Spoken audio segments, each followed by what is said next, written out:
All right, so Ezekiel 14, part 2. I was briefly interrupted there. Hopefully, this one won't be so I can finish. So, picking up where I left off, the prophet Ezekiel is speaking, and he says, Son of man. Okay? So, Yahweh has told him, say this, Son of man, speak these words. So, when it says, Son of man, speak these words, any man of the line of man who reads these words may speak these words. Okay? And that's the sons of Adam. Israel's in that lineage. The other nations, well, we're not going to discuss other nations. All right, son of man, if a land shall sin before me, being faithless, not keeping the member, the commands, and I'm not saying commandments, the commands, because there's commands in Genesis, there's commands all over the place where the Most High spoke and gave a judgment or a command to do a certain thing, or that a certain thing must be done. Okay? Being faithless, and I raise the striking power of my might against it, and break off within the support of food, and break off within it the support of food, and send famine into it, and destroy man and cattle therein, and even if these three were in it, Noah, Daniel, and Job, they by their merit could only save only their lives, says Yahweh Elohim. So in this day of judgment that's coming, the Most High has hold every nation accountable. They have all had Bibles. They have all read at least a piece or a portion of the law. And they all must come to learn and proselytize, to learn the obedience of the law from us, and us returning to the land. He says, if they don't, he is sending famine and will destroy cattle and man in the land. Okay? And he says, and even if these three righteous men are in it, Noah, Daniel, and Job, they, by their merit, could not save their own lives. Okay? They, by their own merit, could save only their own lives. Sorry. So, three righteous men, they can only save themselves, says Yahweh Elohim. Because if the wild beast to pass, if I cause the wild beast to pass through the land, and they leave it in a state of bereavement, and it shall become a desolation, devoid of passers-by, because of the wild beasts, even if these three were in it, as I live, says Yahweh Elohim, no sons or daughters would be saved, but these alone would be saved, and the land will become a desolation. So here's the day of judgment, and this is the judgment the Most High is proclaiming.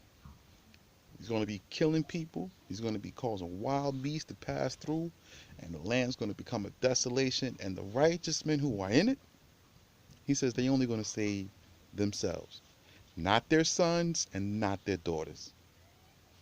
So no matter how much you love them, it doesn't make no difference.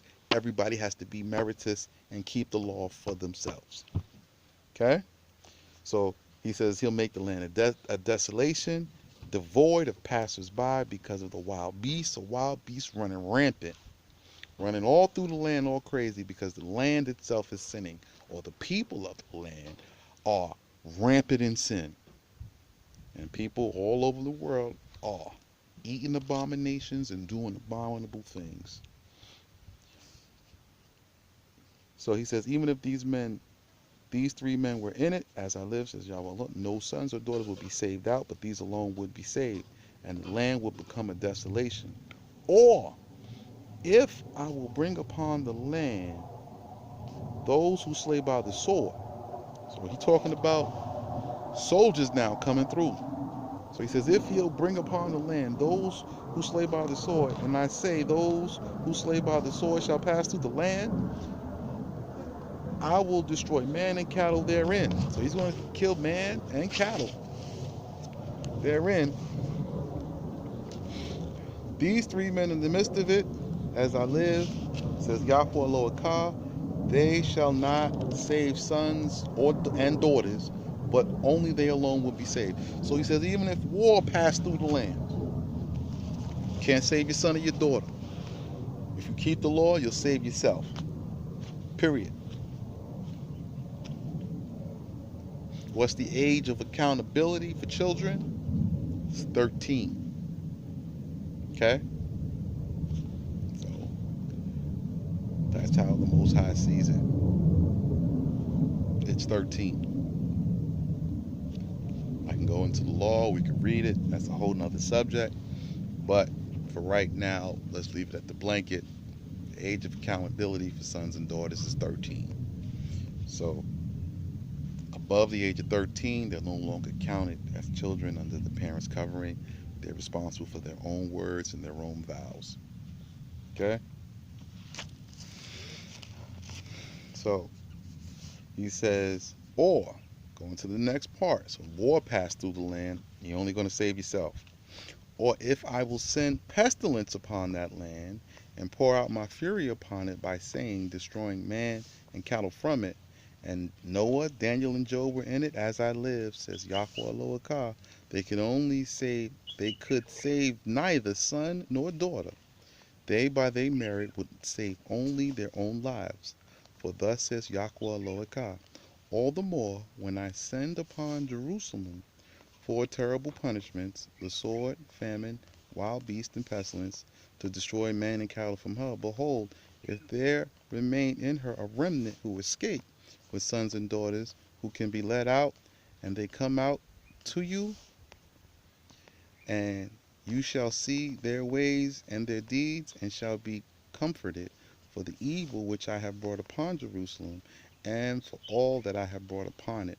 They shall comfort you when you see their ways and their deeds, and you shall know that not for naught have I done all that I have done in it, says Yahweh Elohim. So, going back up, okay, he repeats himself and says, if he will send pestilence upon the land, that his fury be upon it by slaying, destroying man, beast, man, and cattle from it, then only Noah, Daniel, and Job. If you are a righteous person and you're keeping the law by yourself, you're all alone, or it's you and your wife, you ain't going to save the kids if they over 13. That's the age of accountability. Okay? Your kids have to be keeping the law of their own volition, of their own volunteering. They have to desire to do it. Okay? And so then he says, by their merit, you can only save yourselves. And then he says, as a footnote, for us to remember, because the first part was if a land, so that's any land. Has he judged every land yet? No. But when he brought judgment upon this place that I'm in now, he brought all these things: sword, famine, pestilence, war. They sieged it. They drove us out. Only 1/3 of the children of Israel within Jerusalem and Israel survived. You see? And so he said, flat out, that's the first witness. Look, when I do this to Jerusalem, then you shall know it was not for naught, and that I have done it. That's exactly what he did. So now you know, he did it to us. Woe to you nations, because he's about to do it to you. So, study this law, keep the covenant. I suggest you all go out and get this book, Targum's Pseudo Jonathan. You read it, it's going to read strange. You're going to think it's strange. You're going to think it's weird. You're going to think a lot of different things about it. But I'm going to tell you this. The one thing it will remove from you, or that it can remove from you, is the disagreements of doctrine, because it defines itself. It gives you the definitions. It gives you the crimes and the punishments. It gives you a straight, narrow line to agree upon to execute the law in your walk. So in your desire to become a righteous follower of Torah, according to the Hebrew, the Ivrim understanding, and the Hebrew faith. You see? So you'll see within this the same stories as given throughout the years through many generations of Ishmaelites and many generations of Israelites, through the people within and the surrounding countries of this land, the same common understanding, because the history of the land can't be changed in the land. Simply cannot. Because the people here, you can't tell people who know the story to be different, tell it differently. Because they'll tell you, no, this was what happened. And yes, this happened, but this was this. And they'll tell you. They'll iron you straight out. But you wouldn't know that unless you came back, returned, and talked with them. So, again, this was part 2 of Ezekiel chapter 14. And I hope y'all enjoyed it. Shabbat Shalom.